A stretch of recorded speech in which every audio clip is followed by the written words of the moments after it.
Bonjour à tous et bienvenue dans une nouvelle vidéo. On le voit déjà, Lewis Hamilton va être l'un des, si ce n'est le point le plus scruté et le plus important de la saison 2025, car il rejoint Ferrari certes, mais aussi car il vient de vivre une saison 2024 complètement inhabituelle pour lui, la pire de sa carrière. C'est vrai au niveau des chiffres, ça l'est aussi sûrement au niveau des performances. Et on pourrait même élargir. Depuis 2022, depuis que Mercedes a perdu son leadership et se retrouve empêtré dans des galères au niveau de sa voiture, eh bien Hamilton est dans une phase très bizarre. Et justement, c'est le centre des débats. Cette phase, on n'arrive pas à l'expliquer pleinement. Pour certains, c'est 100% la faute de Mercedes, pour d'autres, c'est 100% la faute du pilote. Et en tout cas, chacun essaie de trouver son pourcentage de responsabilité entre les deux. Voiture, manque de motivation, âge, niveau intrinsèque peut être en baisse, état de l'équipe, erreur, sabotage peut-être même. Il n'y a pas une explication claire, on est dans la multiplication de facteurs, dans un contexte en plus complètement unique pour lui, et donc finalement, comme lui, on est un peu perdu. Sauf qu'en réfléchissant à son cas, une théorie, ou à minima une piste de réflexion m'est venue. Et si la saison 2014 de Sébastien Vettel pouvait nous aider à comprendre ce que vit Hamilton depuis 2022. Je vous propose donc de revenir 11 ans en arrière pour voir si on peut en apprendre un peu plus sur le cas Hamilton aujourd'hui, à l'aube du grand défi Ferrari. Posons déjà un petit peu de contexte. D'entrée de jeu en 2014, 3 éléments me semblent directement rapprocher la saison de Vettel de ce que va vivre Hamilton. Premièrement, ils sortent tous les deux d'une page de succès comme très peu de pilotes, voire quasiment aucun, n'en ont connu dans l'histoire de la Formule 1. Vettel vient de gagner 4 titres consécutifs, il est le boss de la Formule 1. Quant à Hamilton, alors oui, certes, en 2022, il vient de vivre le traumatisme d'Abu Dhabi en 2021, évidemment, mais voilà, il a gagné 6 des 8 derniers titres, c'est l'homme à abattre absolument, et jusqu'à 10 tours de l'arrivée à Abu Dhabi, il était juste imbattable. Ils sont donc complètement au sommet, mais deuxième élément, intervient un changement majeur dans le règlement, puisqu'en 2014, on arrive dans l'ère hybride, et en 2022, on retourne dans l'ère de l'effet de sol. Tout le monde repart à zéro, c'est énorme, la hiérarchie est complètement bouleversée, et donc les équipes de Vettel et d'Hamilton perdent leur position de leader qu'elles occupaient depuis de longues années. Et 3, à côté d'eux, il y a désormais un nouveau coéquipier, jeune, frais et issu de l'académie de l'équipe. On parle évidemment de Ricciardo et de Russell, alors qu'ils avaient jusque-là des coéquipiers expérimentés devenus des numéros 2, Webber et Bottas. Eh bien, c'est un changement d'air total pour Vettel et Hamilton, qui affrontent désormais un jeune supporté par l'équipe et qui vient de terminer sa phase de préparation dans une sorte d'écurie junior. Il y a un changement de dynamique, de paradigme au sein de l'équipe, ce n'est plus pareil, et selon moi, Ricciardo et Russell vont avoir une influence sur leur leader, on va le développer. Bref, on pourrait en trouver d'autres, mais voilà pour moi 3 piliers qui posent les bases de ce que Vettel va vivre en 2014 et de ce qu'Hamilton va vivre à partir de 2022.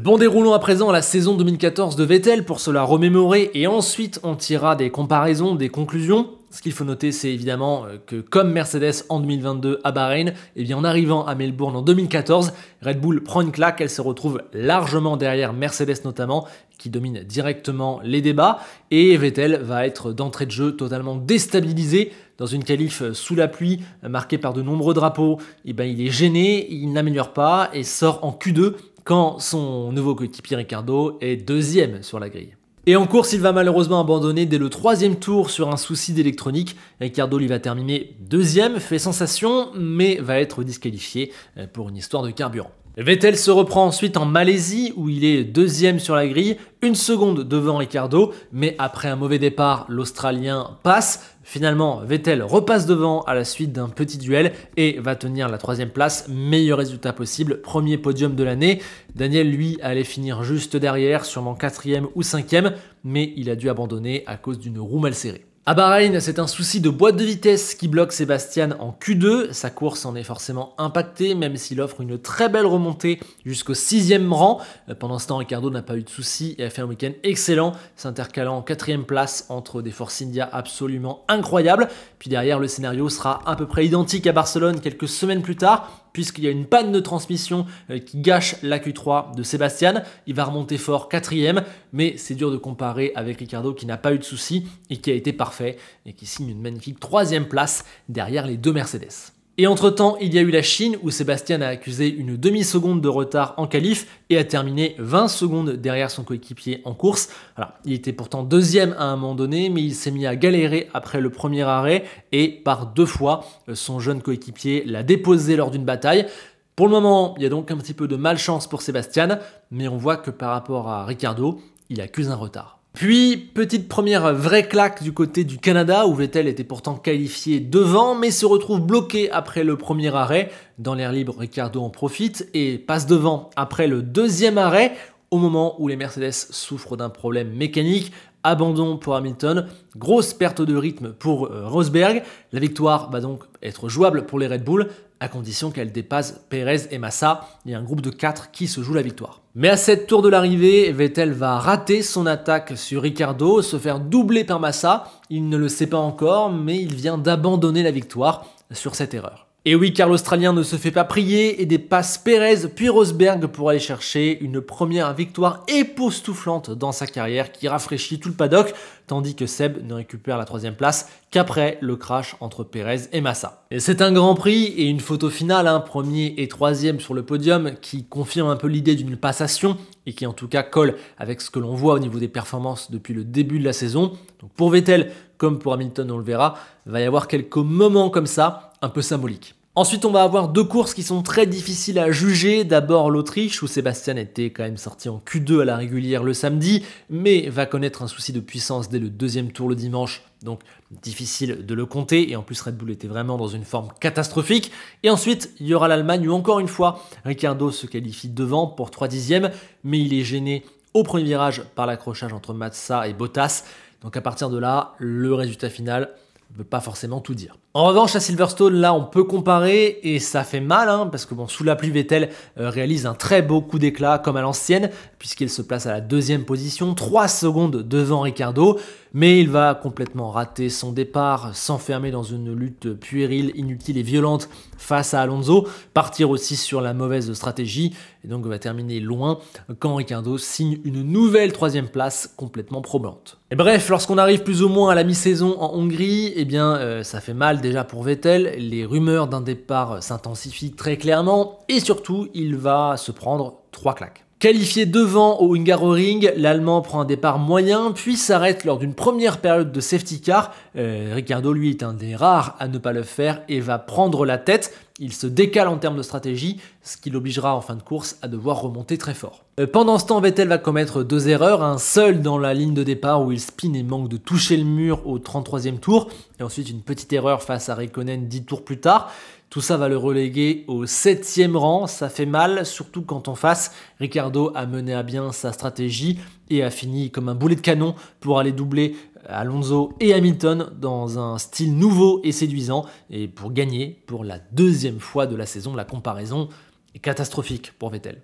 Ce camouflet est suivi de la Belgique. Seb est bien qualifié, juste derrière les Mercedes qui se touchent au départ, donc superbe, mais Seb n'en profitera pas puisque 3 boucles plus tard, il fait lui-même une erreur au même endroit et laisse le champ libre à Daniel, qui prend donc l'avantage de la position, va ensuite voir Rosberg être gêné par un bout de pneu, ne pas prendre la bonne stratégie, et donc l'Australien va s'offrir la victoire en faisant un arrêt de moins, magnifique stratégie. Ça fait mal, d'autant plus que Seb, lui, avec une course à l'inverse, il a glissé petit à petit et termine même derrière Bottas et Räikkönen en 5e position. Encore une fois, on est dans ce contraste et c'est une autre claque. Et puis le 3e éclat, il vient à Monza, où les rumeurs d'un départ vers Ferrari ou vers McLaren, on a oublié cette hypothèse, deviennent vraiment de plus en plus fortes. Mais Vettel, lui, ne va pas profiter d'une superbe situation, puisqu'après le départ, il est 5e et son coéquipier est seulement 12e. Mais l'Allemand va perdre progressivement le fil, il va manquer de rythme et voir son coéquipier lui revenir dessus et le doubler à la suite d'un magnifique mouvement, magnifique, tendu, beau, splendide. Bref, voilà, encore une fois, il termine derrière son coéquipier. Et le contraste entre les 2 courses et le symbole de ce magnifique dépassement à la fin finissent finalement déjà d'achever la saison de Vettel et finalement son passage chez Red Bull. Sur la fin de saison, ça ira un peu mieux, mais ça ne sert plus vraiment à grand chose et ce n'est parfois pas très représentatif. On a d'abord Singapour, où pourtant qualifié derrière, Vettel va prendre un très bon départ et terminer deuxième devant son coéquipier. On a ensuite l'horrible Grand Prix du Japon 2014, où malgré une petite erreur, il va faire une très belle course et terminer troisième. Et on a aussi la Russie, où pourtant sorti en Q2 la veille, Seb a profité d'un mauvais départ de Ricciardo et passé lors du premier arrêt, et donc terminé devant. À Austin, malheureusement, il subit une pénalité moteur donc par dernier et remonte à une belle 7ème place, tandis que Ricciardo, lui, fait plusieurs dépassements vraiment magnifiques pour aller chercher un nouveau podium. Ensuite, on a le Brésil où c'était vraiment très dur pour Red Bull et où Vettel était devant Ricciardo, mais son moteur a lâché. Et puis la saison va se terminer à Abu Dhabi sur une double disqualification le samedi pour aileron non conforme. Les deux Red Bull partent des stands. Daniel remontera 4ème, juste devant Vettel, comme un symbole pour finir. Voilà, la saison est donc terminée. Comptablement, Ricciardo termine 3ème du championnat, a été l'homme fort derrière les Mercedes, l'animateur. Il a 71 points d'avance sur Vettel. Il a inscrit 59% des points de l'équipe, a gagné aussi 3 fois contre 0, a signé 8 podiums contre 4 et dans l'exercice des qualifs, en ne comptant que les fois où aucun des deux n'a eu un problème, j'ai compté 9-5 pour l'Australien. Pour compléter, j'ai tenté de calculer qui avait été meilleur chaque week-end, ce qui est dur parce qu'il y a eu, on le voit, pas mal d'abandons, c'est parfois pas toujours à la régulière, mais bon, je suis arrivé à 9-3 pour Ricciardo. Bref, tout ça pour dire que l'Australien a clairement été au-dessus, l'a dominé et voilà, surtout il a brillé dans les moments clés, ce que Vettel lui n'a pas du tout fait cette année, c'est même plutôt l'inverse. Alors maintenant qu'on a déroulé ce fil de Vettel 2014, eh bien je trouve quand même pas mal de clés d'analyse et de similitudes avec ce que vit Hamilton sur les 3 dernières saisons. Tout n'est pas vraiment la même chose du tout, on va prendre que ce qui nous intéresse et je trouve quand même que Vettel s'est par moments un petit peu plus écroulé, ça a en tout cas été aussi sur un temps plus court. Mais voilà, je pense qu'on peut piocher quelques éléments de réponse sur la situation d'Hamilton en ce moment. La première chose évidente, c'est une rupture dans leur situation. Ils ne sont plus devant, c'est la fin de la domination, les victoires ne sont plus accessibles, sauf scénario complètement fou.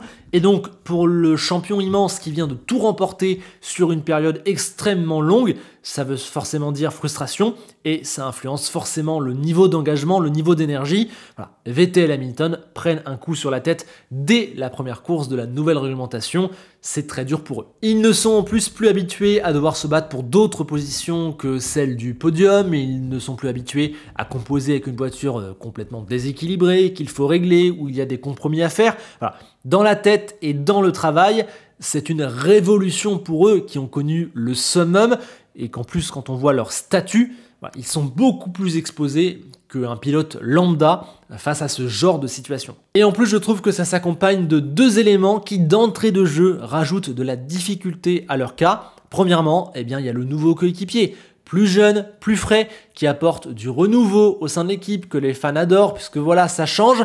Et bien ce nouveau coéquipier, il est directement dans le coup, sans tout casser, notamment au début. Russell et Ricciardo s'en sortent clairement mieux, sont plus constants, font moins de bêtises et en plus vont monter en puissance. Ce que Vettel et Hamilton vont par moments avoir du mal à faire, en tout cas sur la durée. C'est clairement un souci de plus pour leurs leaders qui ne sont plus vraiment habitués à être challengés en interne et dont le statut exige qu'ils fassent bien mieux que leur jeune coéquipier qui n'est quasiment qu'un rookie. Voilà, quand on voit que ça ne marche pas, c'est un cycle infernal qui s'enclenche. Et puis le deuxième point qui d'entrée de jeu empire leur situation, c'est qu'ils vont connaître beaucoup de soucis indépendants de leur volonté. Je trouve quand même Vettel un petit peu plus qu'Hamilton, notamment au tout début. Mais voilà, la voiture qui lâche en qualif ou en course, qui a des soucis vraiment hors du commun, les stratégies qui ne seront pas toujours optimales, le moment clé du Grand Prix qui ne se passe pas bien pour eux sans qu'ils en soient forcément ultra responsables. Voilà. Tout n'est pas forcément toujours hyper clair dans leur course et ils perdent leur responsabilité. Et donc voilà, il y a clairement un truc qui ne tourne plus rond quand, à l'inverse, sur les saisons précédentes, ils semblaient complètement épargnés de ce genre de détails. C'est vraiment le symbole que voilà, la situation s'est retournée pour eux. Ensuite, sur du long terme, j'observe également plusieurs tendances communes. La première chose, ce sont des difficultés en qualification. Alors qu'ils étaient jusque-là les rois de ce domaine, largement, très clairement, et bien d'un seul coup, ils sont tous les deux dominés par leurs coéquipiers dans cet exercice, partent de plus loin les dimanches et vivent aussi des grandes déceptions avec des sorties en Q2, des sorties en Q1 qui font vraiment très mal. Ça va parfois aller mieux, on se rappelle de Vettel à Silverstone, il y a eu quelques vraiment belles perfs aussi d'Hamilton sur un tour, mais voilà, de manière chronique, il galère désormais dans l'exercice du tout rapide. Deuxième chose aussi, il y a des difficultés profondes avec l'appréhension de ces nouvelles voitures. Après avoir dominé toute une ère technique, tout a changé désormais, jusqu'à même la manière de se faire à ces voitures-là, de faire les réglages, de gérer les maps lors des courses, plein de détails qui ont changé. Il faut tout réapprendre et ça perturbe très clairement leur mécanique qui était parfaitement huilée, qui était même imbattable. Je crois que dans les difficultés de Vettel en 2014 et d'Hamilton depuis 2022, il y a quelque chose de fondamental qui réside vraiment dans leur relation profonde avec la voiture. Je pense que c'est assez clair et net, c'est en lien avec l'adaptation à ces nouvelles machines et je crois qu'il y a une certaine logique finalement à voir ceux qui ont le plus dominé l'ère précédente perdre très gros lorsque tout change, puisque c'est ceux qui ont le plus à changer leurs habitudes, à se réhabituer. Aussi, il faut noter que les rares moments clés, les rares moments géniaux pour l'équipe, ils tournent tous, ou quasiment tous, en faveur du nouveau coéquipier, avec une petite part de fatalité certes, mais aussi beaucoup dû au manque de performance du leader. Pour Vettel, on a cité le Canada, la Hongrie, la Belgique, l'Italie, notamment, c'est là où il a pris les fameuses claques entre guillemets, et pour Hamilton on aurait le Brésil 2022 où c'est Russell qui gagne, et puis toutes les victoires de cette saison, l'Autriche, Vegas, Spa avant la disqualification. Voilà. Quand il faut transformer une occasion, notamment aussi en qualif on l'a vu cette saison, une pole, une victoire, c'est quasiment toujours l'autre côté du garage qui s'en sort. Voilà. Ça c'est un fait marquant aussi de Vettel Hamilton dans ces périodes. Et puis dernier point à évoquer où je trouve vraiment une similitude entre les deux, c'est l'évolution, la détérioration de la relation avec l'équipe.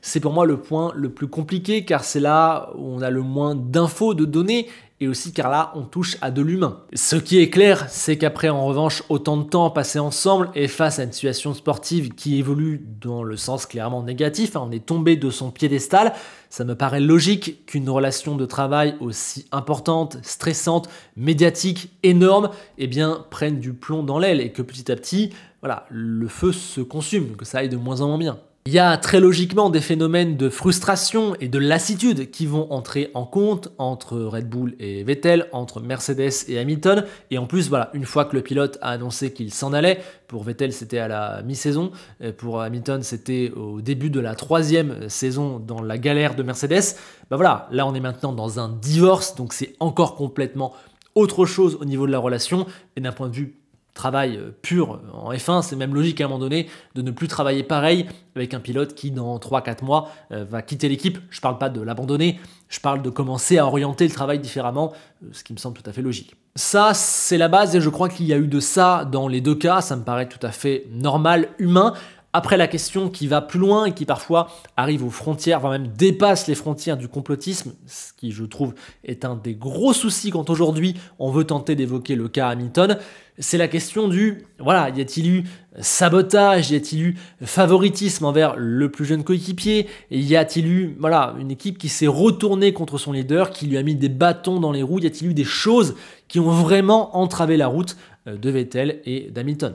Personnellement, à défaut d'avoir des preuves qui me feraient clairement changer d'avis, je suis totalement contre la thèse d'un système, d'une volonté claire de l'équipe de nuire à son leader et même on peut dire de nuire à ce qui est le plus grand pilote de son histoire, Hamilton, Mercedes, et aussi pour Vettel en 2014 vis-à-vis de Red Bull. J'exclus totalement ça, d'autant que l'équipe a besoin des deux voitures, etc. Bref, je ne vais pas du tout dans la thèse du sabotage, ça me paraît impossible.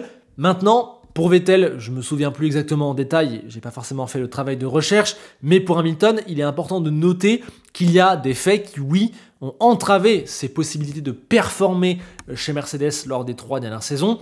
En 2022, on peut citer ce qu'on a appelé les sacrifices. Quand la voiture avait ce rebond, était catastrophique, on a laissé Russell sur un travail plus classique et on a envoyé Hamilton, ce qui est logique vu que c'était le leader et qu'il voulait remonter, tester des réglages extrêmes. On se rappelle de Bakou où il a souffert le martyr. Voilà. Ça évidemment, non pas que ce soit du sabotage ou l'équipe qui joue contre lui, mais très clairement ça a été une entrave à son niveau de performance, hein. Clairement il s'est sacrifié. On peut aussi dire que Mercedes est connu pour ne pas écouter ses pilotes, notamment ces dernières saisons, mais là pour le coup on parle des deux pilotes, c'est pas comme s'ils n'avaient pas écouté Hamilton et fait tout ce que disait Russell, mais clairement ça aussi, ça n'a pas joué dans la relation entre le pilote et l'écurie. Et ensuite, il faut noter qu'en 2024, notamment plus la saison s'est avancée, plus Russell a eu les nouvelles pièces avant, ce qui est logique, vu que c'est lui qui allait rester dans l'équipe, et plus il y a eu deux côtés du garage chez Mercedes qui n'ont pas forcément fonctionné de la même manière. Encore une fois, pour moi, rien de plus logique quand tu es dans un espèce de divorce, d'avoir un moment où ça ne fonctionne plus de la même manière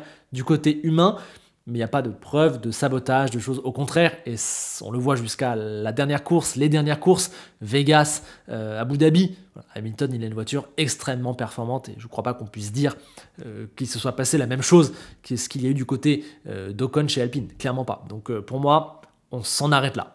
Donc oui, la relation est moins bonne, ça marche moins bien qu'avant, l'équipe a une part de responsabilité, ça se détériore et ça joue contre le top pilote, clairement.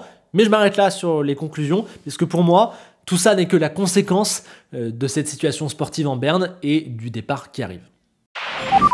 Et donc, pour tenter un petit peu de conclure, je crois qu'Hamilton et Vettel ont finalement connu à peu près la même chose. La fin d'une page absolument immense qu'il faut tourner dans la douleur sportive. Tout ça mène au fur et à mesure des Grands Prix à une certaine incompréhension, à une frustration, à un fatalisme aussi face au temps qui passe, le temps que le champion n'a pas forcément, puisqu'il voudrait regagner immédiatement. Il y a aussi la délicate remise en question quand on a un tel statut, il y a une rupture avec les habitudes du champion. Bref, ils sont pris dans une spirale négative, ont des soucis avec leur nouvelle machine, n'arrivent pas à inverser la tendance. Et en premier lieu, voilà, j'ai dit, au niveau des performances, c'est là que ça coince. Pourtant, dans le fond, c'est pas si mal. Sur certaines courses ou certains bouts de course, ce sera très bien. On vous verra que le champion est toujours là, quelque part dans le fond. Il y aura quelques beaux, voire très beaux résultats. Et aussi des coups du sort malheureux qui expliquent une situation qui peut paraître plus négative qu'elle ne l'est peut-être vraiment. Mais voilà, clairement, pour Vettel et Hamilton, c'est en dessous de leur standard, sans qu'on puisse pleinement l'expliquer. Les déceptions, erreurs, malchance et incompréhensions qui s'enchaînent vont entraîner une situation compliquée au championnat et dans la tête. Un certain détachement naturel va se créer puisque la donne a changé, notamment vis-à-vis de l'équipe. Et là, on entre du coup dans une impasse. C'est pour ça que l'on voit des choses complètement inhabituelles de la part de ces deux immenses champions. Je pense pour Hamilton, à ses sorties en Q1 complètement lunaires, à ses erreurs répétitives lors des qualifications, à des courses comme le Brésil ou le Qatar cette année. Et pareil pour Vettel en 2014, on l'a vu, il y a des exemples de choses qu'on ne le pensait pas capable de faire dans le négatif. Et du coup, la seule conclusion, la seule issue possible, c'est un changement de contexte, une sortie, un nouvel environnement, un nouveau défi pour tenter de réveiller l'ego, la motivation du champion, de rechanger tous les paramètres, et voilà, de tout remettre à zéro finalement. En fait, et c'est là que pour moi on peut vraiment rapprocher les deux cas, et c'est pour ça que j'ai eu envie de faire cette vidéo, je trouve que la page dans laquelle Vettel entre en 2014 et dans laquelle Hamilton entre en 2022, eh bien en fait, elle est déjà terminée, il n'y a rien à écrire dessus puisque la situation de l'équipe n'est plus la même et parce qu'en plus, ils ont déjà tout gagné avec cette équipe. En fait, il n'y avait rien à faire, c'était déjà mort d'entrée. Le constat s'imposera très rapidement pour Vettel qui ne passera qu'une saison avant d'aller vers Ferrari. Lewis, lui, en a fait 3 car je pense que le contexte global de sa personnalité et de la F1 à ce moment-là était très largement différent. Mais dans le fond, pour moi, c'est exactement la même chose que Vettel 10 ans plus tôt. C'est la fin d'une page si exceptionnelle qu'elle est quasiment impossible à refermer, surtout quand ça se fait dans la douleur. En arrivant chez Ferrari, Vettel a immédiatement retrouvé de sa superbe, gagnant dès la deuxième course et s'installant pour les 4 années suivantes comme le seul concurrent au Mercedes, même s'il n'arrivera jamais à être champion et qu'il y a eu des erreurs, que ça s'est moins bien fini, mais que tout n'est pas de sa faute. Ça semble selon moi prouver ce renouveau quasiment instantané que son inexplicable saison 2014 tenait majoritairement à une question de contexte et de confiance perdue, Seb étant en plus quelqu'un qui marche beaucoup à l'affect et au sentiment. Et Hamilton, surtout le Hamilton d'aujourd'hui, me semble un petit peu dans le même style. Donc voilà, va-t-il lui aussi se remettre à fonctionner quasiment d'entrée de jeu? Car finalement tout ça, 2022, 2023 et surtout 2024, bien peut-être que ce n'était qu'une question de contexte, de fin d'histoire. Et je n'ai pour l'instant pas la réponse à cette question, personne ne l'a, on va la voir se dessiner sous nos yeux au fur et à mesure des mois, et je ne nie pas qu'il y a une question aussi technique à régler, les qualifs, certaines difficultés, Hamilton va devoir apporter des réponses.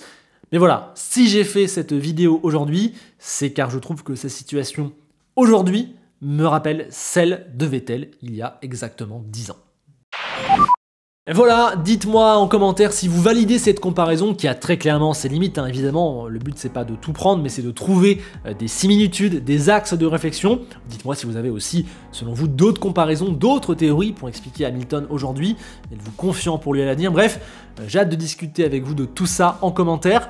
Si j'avais en revanche une grande conclusion à cette vidéo, c'est que finalement voilà, on en revient toujours à ça, en F1 et finalement aussi dans la vie, tout n'est toujours qu'une affaire de contexte, et donc on a besoin de recul et parfois de temps. Voilà, sur ce, n'hésitez pas à liker cette vidéo si elle vous a plu, à vous abonner si vous voulez soutenir le travail de la chaîne à l'aube de la saison 2025. Et on se quitte comme d'habitude avec Enzo Ferrari qui se demande si finalement ce genre de fin n'arrive pas à tous les grands champions dans toutes les grandes équipes. Et la question donc c'est, est-ce que cela va arriver à Verstappen chez Red Bull prochainement? On verra bientôt. Et justement, à bientôt.